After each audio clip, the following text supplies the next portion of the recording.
Siquijor ay sagana sa puno ng niyog at mais, kaya isa sa pangunahing produkto nila ay kopra. At mais naman kung minsan ang nagiging katumbas ng kanilang bigas. Ang kanilang malinaw at kaaya-ayang karagatan ay sagana rin sa mga yamang dagat. Malaki at malusog ang kanilang mga kagubatan. Bihira din daw sila masalanta ng bagyo. Kaya naman, ang mga Siquijid noon ay naniniwala sa taglay na lakas na kapangyarihan ng isla.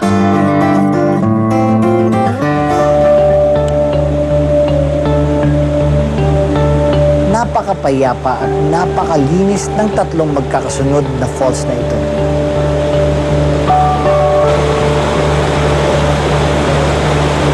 Ganda naman ito, Harold.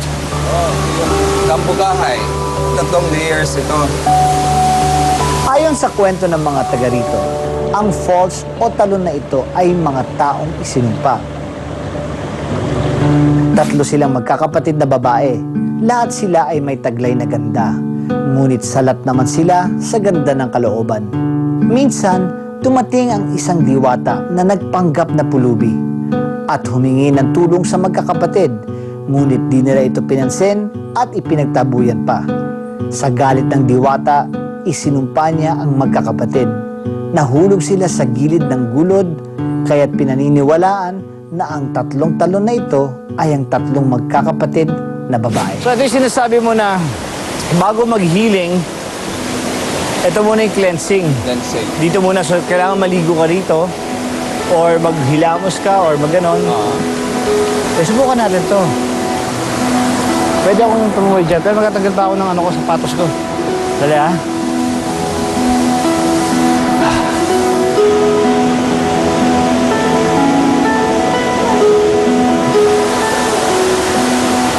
Aga, tara. Mag-cleansing tayo. Ay.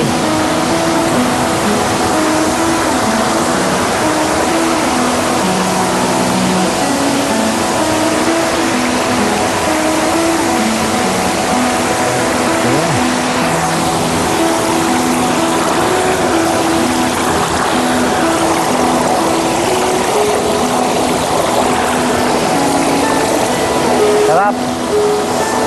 So, unti-unti ko nararamdaman talaga yung sinasabi nilang mahika, yung magic of Siquijor. Yan.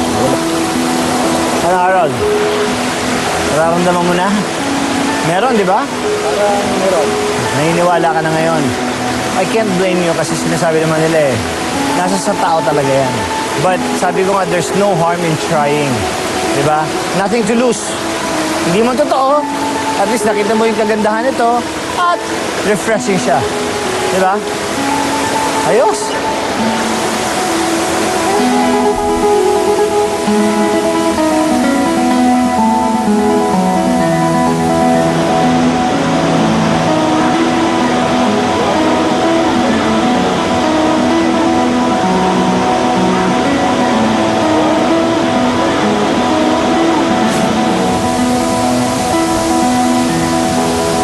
Growing up, Oo. yun, takot ako sa Siquijor. Pero ngayon parang wala na. Kita mo? Yan. At the end of the day, it's all safe.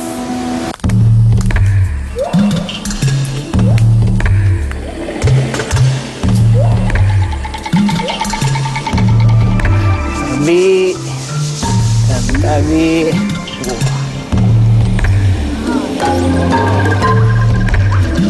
Ang laki nito. Wow.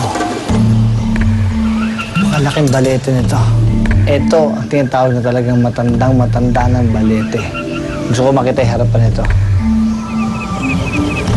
Tingnan natin yung harapan. Ha? Tingnan natin. Katulad ng ibang likas na yaman dito sa Siquijor, ang puno ng baleteng ito ay may sarili ring kwento. Ito ang harapan niya. Minsan isang gabi, may isang babae raw na may mahabang buhok ang nakitang nakatayo at taimtim na nagdarasal. Sa di mawaring dahilan, bigla raw naglaho ang babae. Ngunit sa kinatatayuan niya, itong punong ito ang kanilang nakita.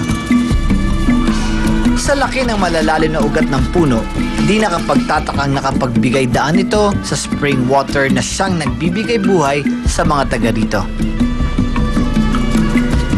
Wow, It's a century-old balete tree.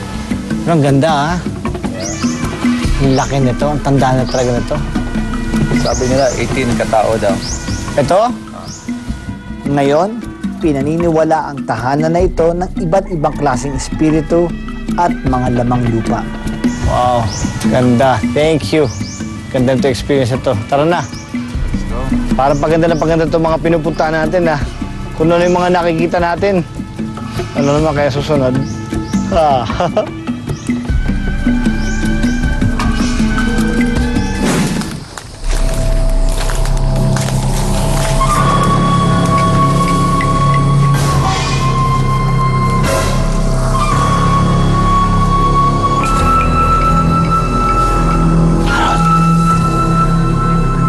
Ano ginagawa nun? Ha? Parang mo nga. Sabi mo. Wala. Lola! Yan, ako. Hello po. Hello. Tanong mo, anong ginagawa niya? Sa Yung- ginabuhat ni mo na? Yung para ni sa tambal ni sa kuano mga sakit-sakit. Ito. Ito? Oo. Mabango ito. Mabango. Tama yung sigarilyo. May sigarilyo ba kayo? Hindi. Hindi, loko lang. Mabango nga. Mabango. Mga ano to sa mga sakit? Ito? Ang galing to? Oo, yung mga gamot ito. Like ano pong sakit?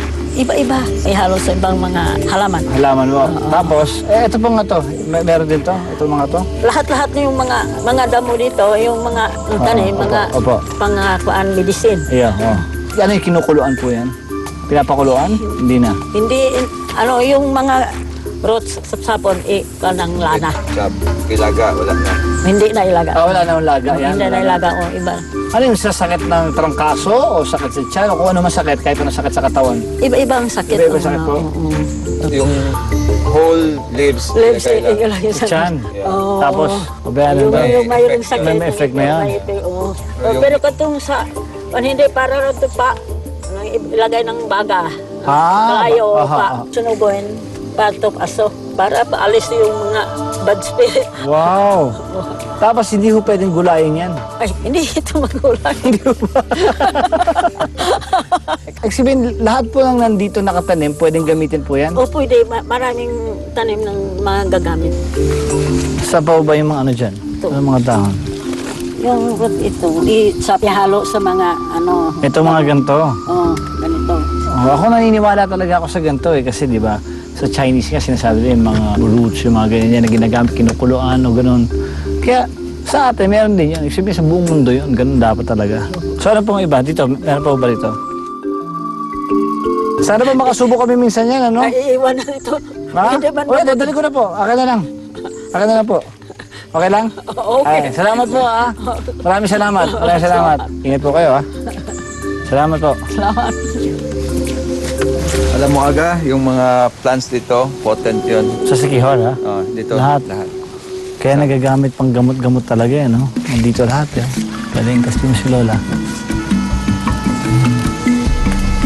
Di ba, hindi siya natatakot? Ako takot.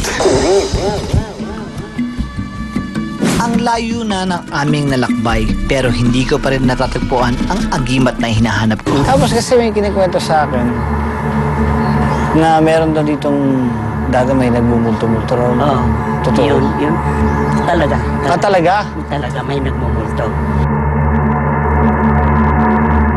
Pinagsama-sama ni Catherine Limbaga sa isang picture ang mga lugar na pinuntahan nila ng kanyang pamilya sa Camiguin Island. Thanks, Catherine!